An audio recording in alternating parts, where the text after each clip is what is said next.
कहते हैं समय की रेत में कई सभ्यताएं दफन हो गई, लेकिन एक सभ्यता ऐसी थी जो कभी रुकी नहीं, जो हजारों सालों से चल रही है और आज भी सांस ले रही है। भारतीय सभ्यता।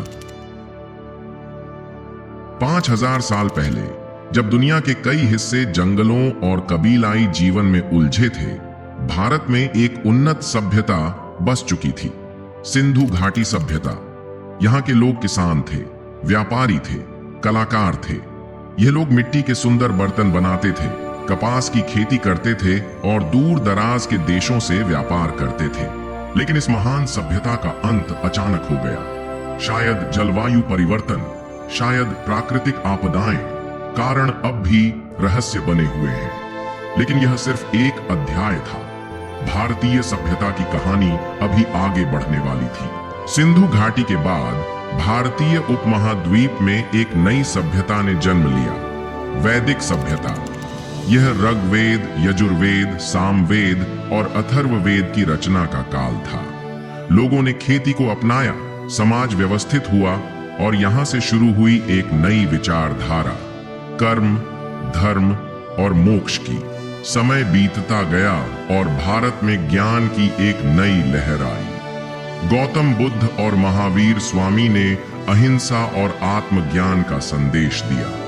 मगध, कौशल, वज्जी जैसे बड़े राज्य बने और फिर आया एक ऐसा सम्राट जिसने इतिहास बदल दिया, सम्राट अशोक।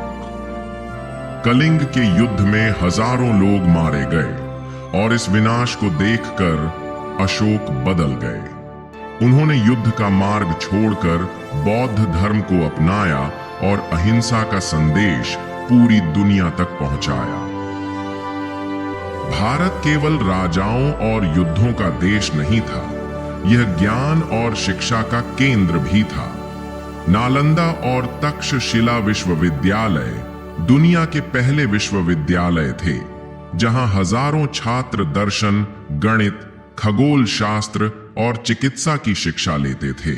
फिर आया गुप्त साम्राज्य, जिसे भारत का स्वर्ण युग कहा जाता है। कला, विज्ञान और गणित अपने शिखर पर था।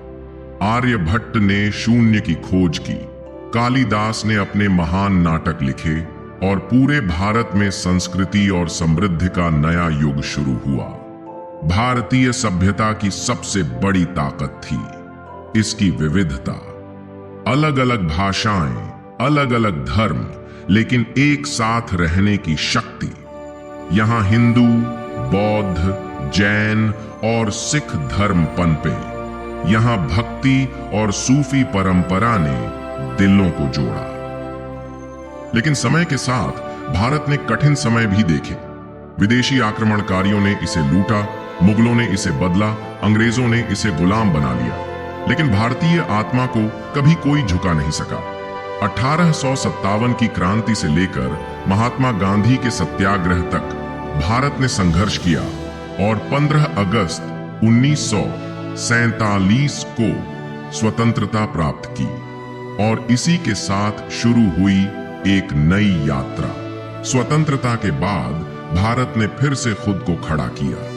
संविधान बना, लोकतंत्र स्थापित हुआ, विज्ञान, तकनीक, शिक्षा और अर्थव्यवस्था में भारत ने नई ऊंचाइयों को छुआ। आज भारतीय सभ्यता केवल अतीत की बात नहीं है, यह आज भी जीवंत है। योग, आयुर्वेद, विज्ञान, कला, धर्म और संस्कृति का यह संगम दुनिया को चकित करता है। जहां कई प्राचीन सभ्यताएं मिट गईं, वहीं भारत आज भी अपनी पहचान बनाए हुए है। यह सिर्फ अतीत नहीं, यह भविष्य है। यह कहानी कभी खत्म नहीं होगी, क्योंकि यह भारतीय सभ्यता है, एक अनंत यात्रा। हम भारतवासी हैं। अपनी संस्कृति पर गर्व करें, अपनी विरासत को संभालें और इसे आगे बढ़ाएं। जय हिंद।